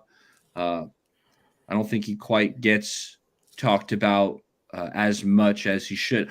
I mean, the snaps. A lot of times you look around the league, you're seeing, you know, centers snapping balls at the quarterback's ankles, or they're reaching for them. I know it happens on occasion, but for the most part, he's snapping good. My favorite thing is how he blocks downfield. Like, he's pretty agile. He's pretty mobile, blocking in the run game and the screen game. So Jake Brendel's my most underrated player on the Niners. But I'm going to kick it to Amin. Who you got most underrated? I mean, an obvious choice would be Greenlaw, but since you mentioned the O line, I'm gonna go with Aaron Banks. You look at that offensive line, Good people one. are talking about Trent Williams on that left side. You know, obviously, people don't really talk about. Obviously, John Feliciano has been talked about the last couple of weeks, but Aaron Banks has also been really good for the 49ers. Obviously, thinking about it, his first year being inactive in many games, and you're like, Niners drafted him in the second round. Like, what's going on? And for what he's done the last 2 seasons, obviously he's been dealing with some turf toe this year, but I think he's been really great for the 49ers. And he kind of gets overshadowed because of Trent Williams. But if you really think about it, like when the Niners do run the ball, where do they run the ball? Primarily to the left. And yes, that is because of Trent Williams. But at the same time, Aaron Banks is also doing his job, and he's doing it at a really high level. I think he could have made the Pro Bowl this year as well. So Aaron Banks, I think, gets overshadowed a lot. And on the defensive side, I gotta say it, Deommodore Lenoir. Deommodore Lenoir needs his praise. You look at Charvarius Ward. Obviously, people talk about Fred Warner. People are starting to talk about Dre Greenlaw more. Obviously, the studs that we have on defense. But Deommodore Lenoir deserves more praise. He's been playing like at a Pro Bowl level this year. The Niners put him on the inside. They sometimes line him up on the outside. He could play both. Sometimes he's in the slot. Sometimes he's on the outside. So the Niners use him in so many different ways. And he's been playing really well this year. Now, there obviously are times where he gets beat, but, I mean, what corner doesn't get beat in this league? Charvarius Ward does. Jalen Ramsey does. A lot of corners sometimes get beat, but I think and make mistakes, but I think Deommodore Lenoir has played for the most part at a really high level. So I would go with Deommodore Lenoir. He's probably one that's definitely underrated because you look at how much talent this Niners team has, and he's probably one guy that definitely gets overshadowed. Yeah, but you only if you had to pick one though, I mean, are you going Banks or are you going Demo? Okay, let's skip it. Celts. Well, let's I'm gonna kick it to you. Who you got? Who you got here? Well, Demo was my second guy. No, I'm kidding. No, he really was. But my first on my list, who gets the crown, who gets the champ, is who gets the trophy, whatever it is, the necklace, the charm. It's third and Jawan, baby. It's Jawan the dog, man. You know, I'm having flashbacks of him smacking Trayvon Diggs, you know, in the Dallas game. I think it was, you know, at Dallas, and he didn't just do that to Diggs. Jawan does that all the time. He's just ain't putting up these Justin Jefferson numbers, so he's not going to be looked at some kind of way. But if you hear the players, if you listen to the interviews, everybody loves Jawan Jennings' spirit. Anybody I've heard talk about Jawan Jennings, they talk about how he's got a different vibe, but it's hella cool. I talked to you guys about it. When you got that one guy at work that's there that makes things flow a certain way, it's like, yes. And then when, you know, there might need to be a substitute or replacement, you're like, you know, it might feel kind of sketchy. You know, sorry, Chris Conley and Ronnie Bell and Ray McLeod, but it was obvious there was rust, and you could see when it's not clicking. And when do we ever say those things about Jawan Jennings? Whenever any throws go his way, why do we call him third and Jawan? Because they know that we could trust that big body. He might not be the fastest, but he's a dog. He got the spirit, the heart, the hands. He comes through in the clutch whenever it matters, no matter what it takes. Every single time, Jawan Jennings. I hope he stays a Niner, man, because seventh round out of Tennessee? I remember him at Tennessee. You know, it's just cool when you see some of those guys from back in the day mature and become the people that they are when you give them a shot and an opportunity, and they do those little things and the selflessness. So Jawan Jennings, third and Jawan, he gets it. I don't know if you heard the story, Celts, or fellas, but when a new regime came to Tennessee, you know, the coaching staff was thinking if something was going on with Jawan, thinking of kicking him off the team, and the players were like, no, like we need Jawan Jennings, like he's our guy. So he obviously ended up staying, and the rest is history. But Jay, who you got? Most underrated? Great minds think alike, Celts. I was definitely going to choose Jawan Jennings. You not JJ, and I can't really add anything else. You said it all, Celts. But that's one guy who stood out as underrated. I mean, this team is talented, both sides of the ball. It's really hard to come up with an underrated guy. I mean, you could say Juice. He's probably the best fullback in the NFL, but there's not a ton. Like, you could probably count on one hand the amount of fullbacks that are actually in the NFL. But Juice does it all. he doesn't really show up in the stat sheet unless he gets a catch or Shanahan's Mitch. out of his mind and he Mitch. actually gives him the ball. Mitch Wisnowski, underrated. A little bit. But Tabor Pepper, he We ain't should- missed if a snap we all did year. Tabor special Pepper, teamer- best snapper. Yeah, thought he about hasn't missed doing- a snap. Hey, we I haven't had thought a about hot doing snap all special year. teamer of the year, and Right, it was right. like Tabor Pepper and Mitch Wishnowsky would Tabor run Pepper, away. Run away he's a with that one. beast. Tabor Pepper, hey, he's a beast. Nah, Certified but that's talent who I there. thought of. Juwan Jennings, and I would say Juice. He just doesn't get utilized a ton, but when you got weapons galore, you know you can only move the ball around so much. But hey, well said by everyone, though. Well said. Yeah. Hey, let's move on to the next one and let's pick up the pace because I want to get to these and I want to hear who you guys got in these wild card games. But we still got a few awards to give out. First one, Defensive Player of the Year. And why don't we start it off with Kelts? Man, I can't forget what I know someone's got to pick the other guy, but I can't forget what Fred Warner did throughout the entire year. You know, I don't know every single stat, but he is the heartbeat of this whole entire, you could arguably say of the whole team, you know, and I think he might have 5 interceptions. He was trending, man. I was hoping that he would, but I mean, that's incredible. I think that's the most he's ever had. I know he has a few sacks. I almost wish I would have, pulled all his numbers up and stuff to give a good reason why. I got it right here. Kelts. Anyway, let me try to guess. 3.5 sacks, 5 interceptions. I know he's got to have 100 and something tackles. Deflections, he got to have at least 8 deflections. Am I somewhere? You're pretty close on everything. Sacks, we're at 2.5. 2.5. Interceptions, 4. And then how about this one? I didn't know about this stat until I just saw it right now. 4 forced fumbles. That's what I'm talking about. That's it feels like he was in the biggest moments. He rose to the occasion. And of course, there's going to be everybody like Amin said earlier about defensive backs. Cornerback is a hard position to play, but you're going to miss some arm tackles. I was a little harder on him and Greenlaw way earlier in the season after praising the crap out of them. Then they come through with missing some arm tackles. But I mean, it's the NFL. Like Jay says, everybody gets paid. Everybody's trying to feed their family. So we got to give props to the other side sometimes too. But Fred Warner is the 49ers defensive MVP, well-earned all-pro Fred. Let's get it. Dub City. Hey, Yeah, I would say Dre Greenlaw. I think he is the thumper on the squad. Wow. Usually he sets the tone on the defensive side. He's willing to get a penalty if necessary just to put some fear into the opposing squad.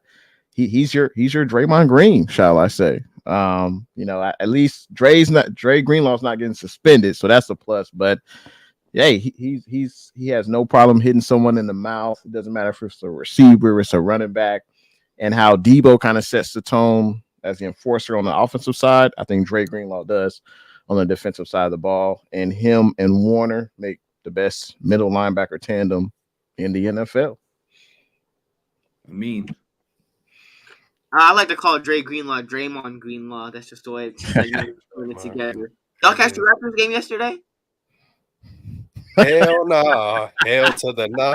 I gotta find it. And I gotta Hell go. to Speaking of the Warriors, Hell no, to the no, no, no. Yeah, to the no.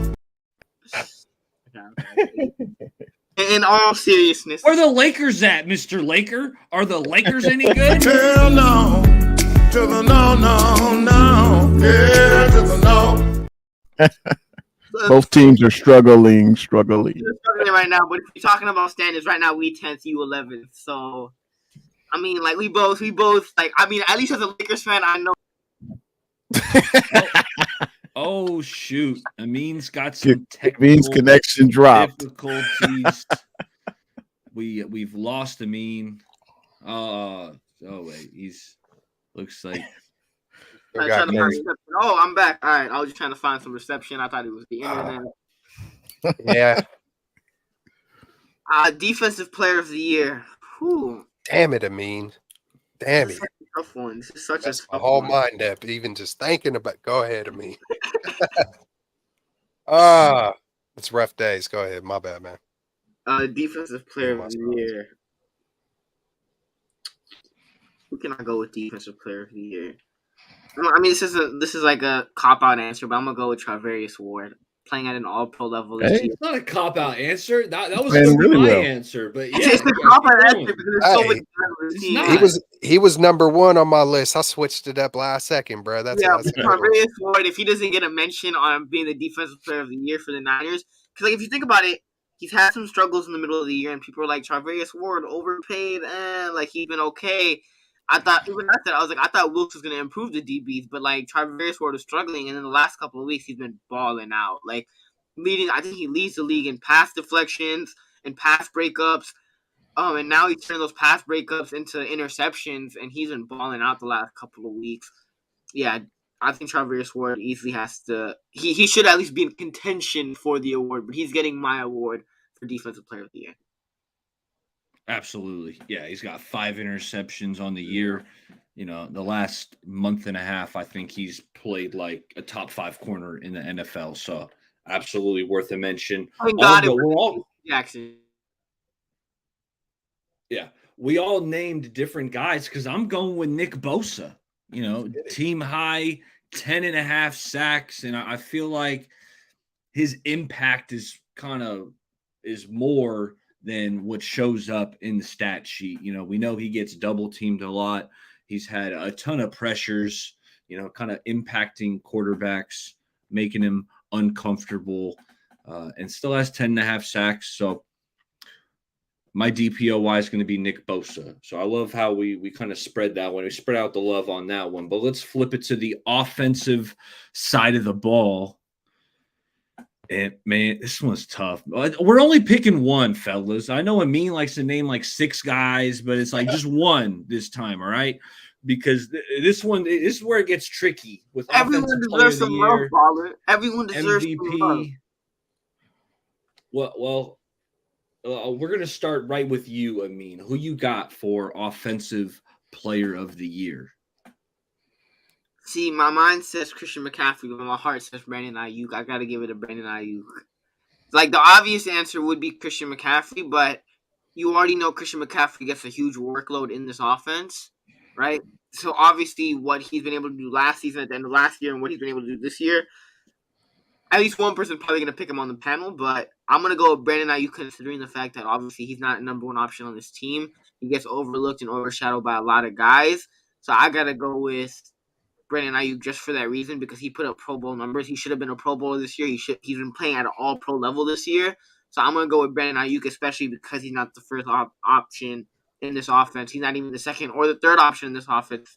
And he's still balling out and putting up similar numbers to guys like CeeDee Lamb, who are wide receiver number ones for their team, and guys like Puka, and even Mike Evans, who are wide receiver ones. Yet Brandon Ayuk is having similar seasons, if not better. And he's a wide receiver 2 on this team, but you look at this team and how much talent they have. So I'm going to go with Brandon Ayuk. I think he deserves some love. Didn't make the Pro Bowl, but I would say he's my offensive player of the year. That's a great choice. Jay.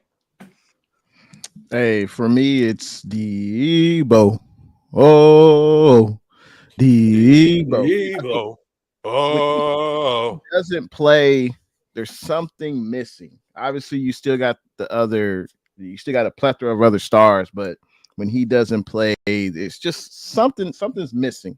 And he obviously had an impactful game against the Eagles, 116 receiving yards, 2 touchdowns. Obviously had a huge game there. And honestly, I was a little tough on Debo. I didn't, I ain't gonna go into that. It's Debo Samuel for me, for what he brings on the field. the offensive enforcer. Guys don't want to tackle him. I think he's played better as a receiver this year. I think E was saying something about that earlier, like, hey, I want to see Debo run the route tree, and he's done that this year, and he's excelled. And Brock Purdy has brought the best out of Debo Samuel. He's not just a gadget player. He's not just a wide back. He's a do it. He can do it all. He's an all-purpose type player. Debo Samuel is. So for me, you can give it to a lot of guys. I'm going with number 19, Debo. Who else wants some? Who else wants some of Debo? Can't wait to see him in the playoffs. Yeah, tuck your chain, man. I love that. I love the Debo pick. Yeah, by both of y'all, man, because I wasn't thinking about Debo on a lot of these things, but Amin, you made a good point on the comeback. Jay, obviously, because he's the offensive heartbeat, like Fred Warner on the other side. So great points by y'all. I gotta go with the obvious. CM mother freaking C. I mean, hey, a few days ago, about a week ago, I went searching for where he ranks in all-time 49er history, and it kind of surprised me in a good way. He has the 6th most rushing attempts ever in 49er history. I mean, just even that, I was like, that's pretty impressive out of all the years ever. You know what I'm saying? Like in a year and a half?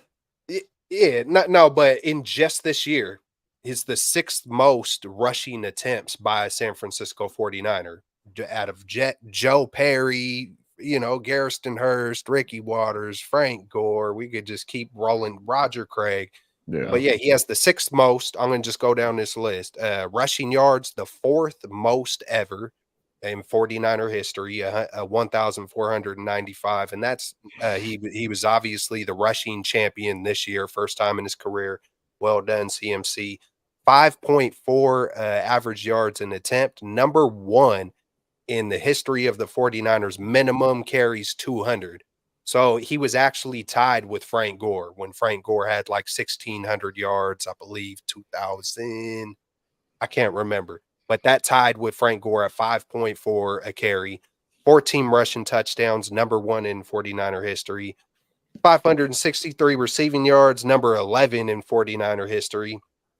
And 2023 all-purpose yards, number 5 in 49er history.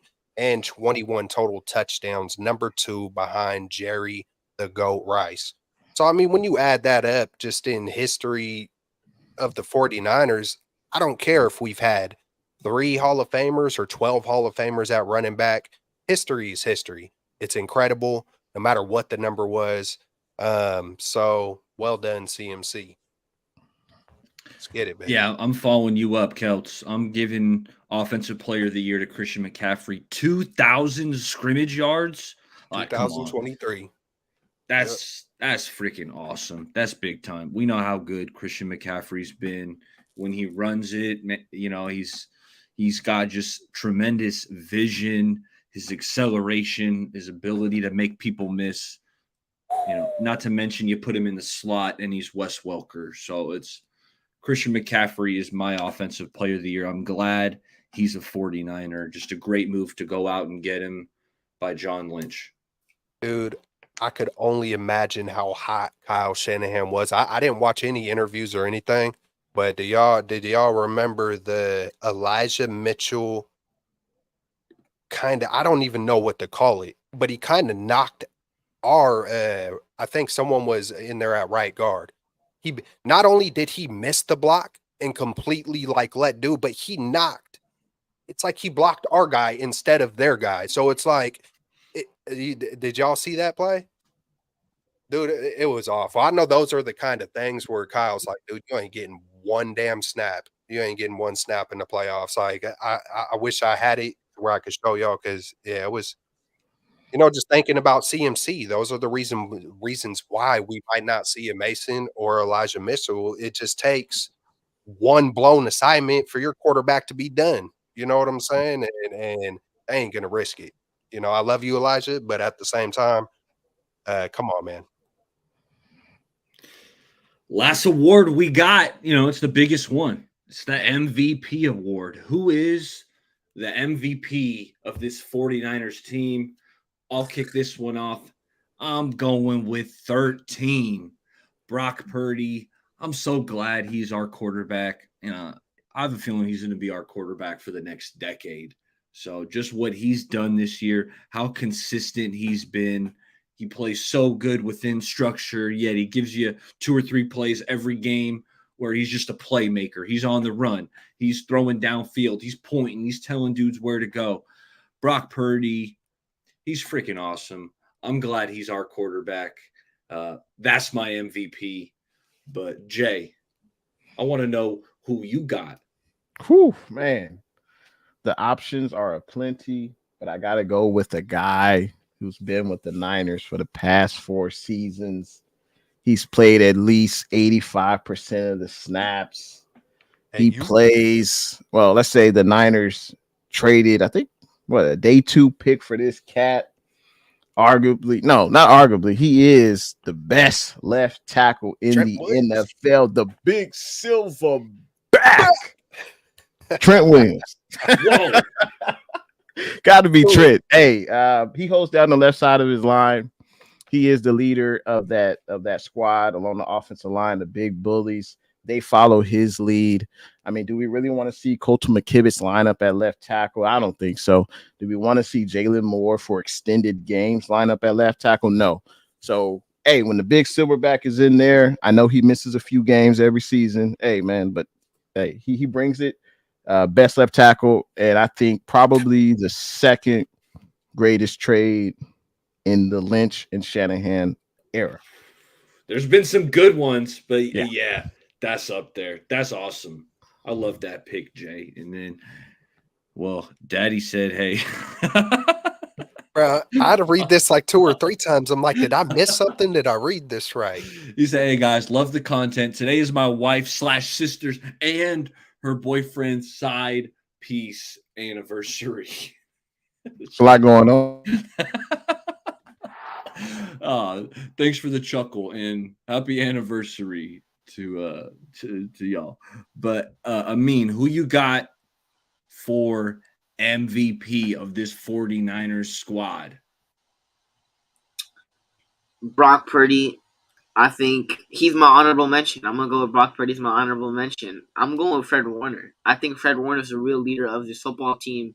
If you look at it, right, like Fred Warner, even like maybe it's just because I see some of his podcasts and like the way that Fred like talks about certain things, he's like, we know we have to be better. And I know Fred Warner in that locker room, he's not only holding himself accountable, but he's holding everybody accountable. Not only guys on the defense, but guys on the offense.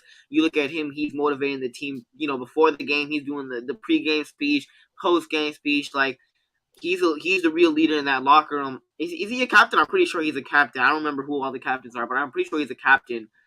But he's the real leader of this 49ers team. Outside of the coaches, he's that one player who's not only the leader for the defense, but also the leader on the offense, and he gets the guys in check. And not only does he motivate and try to make other guys better, he also plays and tries to make himself better on a week-to-week basis. So I think Fred Warner definitely deserves to be the MVP of the 49ers. Love it. Love it, Kelts. Who you got? It's Glock Purdy. There it is, Glock Purdy, bro, because I look at it like this. First, I could go to the first game, back shoulder. Oh, what's up, Patrick Peterson? Okay, we'll see. Bang, bang.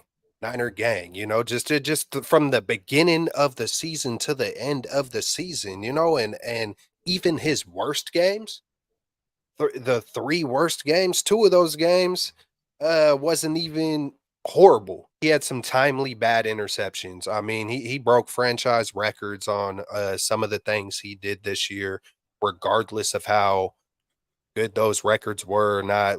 He did things. We haven't had a quarterback throw more than 30 touchdowns since I think 2002, somewhere in that range. We haven't had a Pro Bowl quarterback since Jeff Garcia, 2002. And I don't care if it's because everybody else sucked. This guy brought it. The 7th freaking rounder.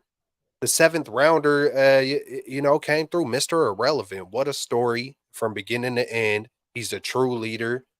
He's a true leader up and down. And there was another thing that I had about Brock Purdy that completely escaped me, but I'm sure I'll remember it before the end of this. But I mean, how can it? Oh yeah, this is my thing. I feel like if Brock Purdy were to go down and Sam Darnold came in, hey, we know you can make some amazing throws, Sam Darnold, but I think there's zero chance for us to win the Super Bowl. Now, yes, Trent is the best in the freaking world, but I still think we would have a sliver of hope without Bosa, without Trent, without Debo, without Ayuk, or even without CMC, because there is Jordan Mason and Elijah Mitchell, because Kyle might be able to scheme around Trent Williams, because, Jawan Jennings is there. Who knows? Danny Gray might even emerge if something got, Lord forbid, something did happen to Ayuk or Debo. I feel like Hell no, to the no, no, no. Yeah, to the no. hey, I had to You get think we're one- going to see Danny Gray at this point? We ain't Bruh. seen him all year. the He can point. fly. He can fly. The point of the argument is, nah, props though. I deserved one throughout the year at least. Amin couldn't be the only one, but I just feel like if Fred Warner went down, we still got Flanagan Fowles and Oren Burks and freaking Dre Greenlaw. You know what I'm saying? So that's my thing. Who's the most valuable? I know it's a quarterback thing. Quarterback is, the most important position in all sports. I didn't make that up. That's just the way it is. I would love to give it to, somebody else, but just looking at it from that aspect, I feel like it'd be completely done if Brock Purdy went down and anybody else. I think there'd still be a percentage of a chance. I could make the case that if CMC goes down, I don't know if we can rely on Elijah Mitchell. Maybe we could rely on JP Mason, but they're just not the same backs. It wouldn't be the same, but I just feel like we would still have a chance to win versus some of the best teams compared to if it was Sam Darnold and CMC. But yeah, if Purdy gets hurt, it will require the most out of everyone else in order for us to win. I would agree with that. Yeah. If Purdy goes out, chances are it's probably not gonna happen. Yeah. How do you feel? I mean, listen, I apologize. I know y'all Warriors fans are grieving right now. I know I'm the only one that gets the hell no's and the hell press the no's. button. Amin must got to go. He must got to go somewhere. He got to go to school tomorrow. Means Wi-Fi is acting up, apparently. But hey, fellas, that concludes the award show. I love how we kind of spread out these awards. We didn't give, all of us didn't give them to the same guys. So a lot of dudes walking away, with some memorabilia. But why don't we go rapid fire? I want to hear who you guys got this wild card weekend before we get out of here. So we're gonna bounce around. Let's see if we can get Amin the Dream back in here so we can get his wild card picks. But let's go around. Let's just say who we think's gonna win. I don't think we got too much time to dialogue here, but let's start off in the AFC. It's Steelers. It's Bills. And I'm going Bills. Yeah, I have a feeling it might be Bills around. Anyone going with the Steelers? No. Oh. And okay, so we got Bills around on that first one. This next game is a little bit more interesting. Yeah, there we go. Yeah, put it up. Okay, I guess I gotta put Amin back on the screen with that hideous purple jersey on. Is that D'Angelo Russell? Is it Kuzma? That's LeBron. Should have been Kobe. Yeah. Oh yeah, I got the Bills. Hey, wait, hold on. You got the Bills? So it's a clean sweep. I got to hit my hairline up. I hit the hairline up real quick. All right, good. I had to wipe the bald spots away real fast. Yeah, I'm right behind you. But this next game might be a little more interesting. We got Miami is going over to Kansas City. Tyreek Hill's back home. Who you guys got? Miami, Kansas City. I'll start it off saying I'm going KC. Kansas City. And Browns. KC at home. Yes. And Miami's been a little shaky. KC's defense been playing pretty well. I probably would go KC. Tua is atrocious. He is like against garbage, he's fine, but against good teams, he just like, oh my goodness, I don't get it. How bad can you be? And it's probably going to be hella cold. Mhm. You ain't going to see Mostert and A-Kane and Tyreek flying around. I don't know. I just don't see it. Maybe they'll run the ball more, but I don't know. I haven't watched a ton of Chiefs games, but I think their defense is good. I'm surprised from how much I have watched the Chiefs. I'm almost surprised, but I feel like they're going to wake up in the playoffs, man. Like I don't know how far, but I've been crapping on the Bills, but I feel like the Bills and the Browns are arguably the hottest teams with the Rams and of course the Niners and freaking Ravens, regardless of whether But they're the Chiefs lost to the Raiders in KC. I mean, we lost to PJ Walker. Yeah. Hey, we was on the road though, Kels. We was on the road, man. It's different. No, I ain't supposed to be bringing this stuff up, but hey, man, I gotta. I'm coming real now, man. I gotta keep it lit. But yeah, I think it's Browns, Kansas City, and Bills. I'll just really rapid fire it. It's gonna be Dallas. I think it's gonna be the Rams and Buccaneers. All right, that's who Kelch got. Browns and Texans. I'm going with D'Amico. I don't know if I'm just pulling for D'Amico, but I already bashed Flacco a couple weeks ago, and I'm too scared to like flip this quickly. Like after bashing him, I can't. So I'm rocking with CJ Stroud and D'Amico. I think they're going to put up some points, and although Browns defense is freaking awesome, I think they're going to outscore the Browns. So I'm going with the Texans. But who you guys got there, Amin, Jay? You want to kick it, Jay? Sure. I'm going with Cleveland. They're at home. You're going up against a rookie quarterback, first playoff game. This is be his real welcome to the NFL playoff moment. And as E said, hey, Cleveland's defense is ferocious, and they'll probably force some turnovers. I'm taking Cleveland at home. Cleveland's on the road, though. They are? Oh, yeah. My bad. Oh, yeah. You're right. Right?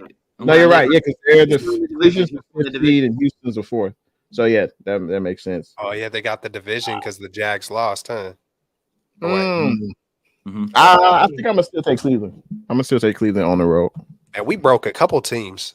We broke a few teams this year. I want D'Amico to do well, but I think Cleveland. If I had to bet, I would take Cleveland on the road. Yeah, I'm exactly the same. I want. Of course, I'm rooting for the Texans, man. It just feels like there's Niners spread out through the NFL, but especially D'Amico, man. It's just you gotta love that dude. I liked him when he was a player, man. I predicted he would go to the Texans. People are like, you crazy? You ain't gonna go to that dumpster fire. I was like, that is the exact reason why you go somewhere like that, so you can take it from the ground up and be like, watch what I'm gonna do. Especially when they draft you, It feels like he resurrected almost what went wrong with Trey Lance in San Francisco and was like, watch what I'm about to come up over here. I'm about to go get the guy I want. I'm about to utilize him to the fullest and watch this heart speaks stupid loud, and it's pouring out. It's contagious. Who you got, Amin? I'm pulling for D'Amico, so I'm gonna go with the Texans. I mean, even though the Browns do got a dominant defense, I know because I had them in fantasy this year. But I'm gonna go with the Texans. I'm rooting for D'Amico, and CJ Stroud hasn't looked like a rookie this year. He's looked better than Tua Tagovailoa. So yeah, I love it. Okay, we got that. We got the AFC down. Let's go to the NFC again. This is rapid fire, fella. Just give me one word on who the winner is. Okay, Packers, Cowboys. I'm going Cowboys. I'm going Cowboys. Cowboys. Okay, Cowboys in a sweep. Oh, Stafford is going back home to Detroit. You guys got the Rams or the Lions? This one might be the toughest out of all of them, the games. But you guys go first. I can't do it. You guys go. I'm going with those pesky Lions. Don't y'all remember what Dan Campbell said? He's like, we're going to bite a kneecap off, and then on our way up, we're going to bite another kneecap off, and on the way up, we're going to bite another kneecap off. Like, he said something like that. So I'm going to go with, I think Dan Campbell will have his team ready. So I'm going to go with the Lions. Celts. Oh yeah, man. I hate to say it, but I already said Rams. This is Yeah, I'm going Rams. I'm going Rams. So we're split there. Last one to finish it off. Eagles, Bucks in Tampa. I think the Eagles are reeling. I'm going Bucks. I'm going to make it simple. Eagles. Tampa put up 9 points against the Panthers last week. They're not it. I'm going to go with the Eagles. Probably go with the Eagles. Yeah, Eagles. I think it was kind of sketchy when they faced each other. I'm thinking, was it Monday night? I know it was on. I'm pretty sure it was a primetime game way earlier in the season, but the Eagles didn't just blow them out the water. I think their defense is way less than that. And there was some stuff out there that I feel like Tampa, left some meat on the bone. You know what I'm saying? So I feel like they could definitely do it. It's in Tampa. I mean, my God, like I just said a minute ago, it feels like we broke the Jaguars, we broke the Eagles. But Chad Ochocinco, if y'all are a believer in him, he said he thinks the Eagles are playing possum and they are going to. Nah, hey, he was for real too. He was like, he really thinks they're playing possum. And Chad Ochocinco said, oh, he's done that in his career before. He's done the same games that the Eagles are playing. I think they're just lost in all ways. They're lost, bro. Big Dom ain't coming back through that door, bro, to save nobody. So it sounds like you're taking the Eagles. It's done. I said Buccaneers a long time ago. Oh, okay. All right. Mayfield. Hey, that's it. We got the picks are locked in. We'll have Who'd to you pick, revisit E? this next week. Who'd you pick? Oh, I went Bucks. I'm going Bucks. Bucks. Okay. All right. Yeah, Eagles are reeling. Eagles are reeling. So Come Tampa's on, gonna get them. Did he want to retire because he like? There it is, bro. Hey, we appreciate everyone for sliding through. That's it from the Straight Out of the Bay crew. You know, we can kick it around one more time. Hey, fellas, any last thoughts that you guys want to say before we get out of here? Hey, huge shout out to the faithful, the Niner Empire, for showing up tonight, repping in the chat. We appreciate everyone who tuning in. Make sure you hit that like button on the way out. Subscribe. I'm not sure we're doing a show next Monday. We'll see, but we'll definitely do one after the Niners' next playoff game. But yeah, we appreciate everyone rocking through, and a happy New Year to everyone as well. Yeah, real talk. Hey, I'm pretty sure we're gonna know our opponent. You know, that Monday. So I mean, hey, we could do a deep dive on that. You know, who knows? We'll talk about it. But hey, we made it through. It's our second season, right? It's like, hey, man, it was heartbreak last season. Man, it's just hella cool, man. You know, I don't know. There was a lot of question marks with this season. I'm typically optimistic. Hey, man, we're the number 1 seed right now. We're sitting as good as we could possibly be sitting. I mean, we're out here handing out awards. We don't even know, man, there's too many players to give. I mean, it's incredible, man. It's been a great year. Hey, just even watching you grow up, I mean, it's hella cool, man. I was checking out an older show a little while back, man. And so it's just hella cool to just sit back and really reflect on it all. Another season almost in the books. Hopefully, my birthday is on the 14th of February. So hopefully I get an early birthday and we can all celebrate on the freaking 11th. And, it's been a long time. So we appreciate everybody who tunes in. Much love to everybody. Much love to you guys. And let's keep this thing rolling, baby. 100. Amin, be careful with your words, Amin, and quickly, because we're about to wrap up. I know Amin's known to go on like 20-minute dialogue. I got 2 quick things to say, but you gotta let me finish, ball. You gotta let me finish this. Zach Wilson. Nah, you see this right here? You see this right here? Oh, wait, that's a warrior. Oh, bruh. Right here, you see this right here? This is my mom's. Oh, lastly, you used to be a Warrior fan. And lastly, bruh, and then COVID, the bubble hit, and then you flipped back. He was a Warrior. Bang, Niner gang. Bang, Niner gang. Bang, Niner gang. Hey, appreciate you guys for stopping by. Catch y'all next time. Peace.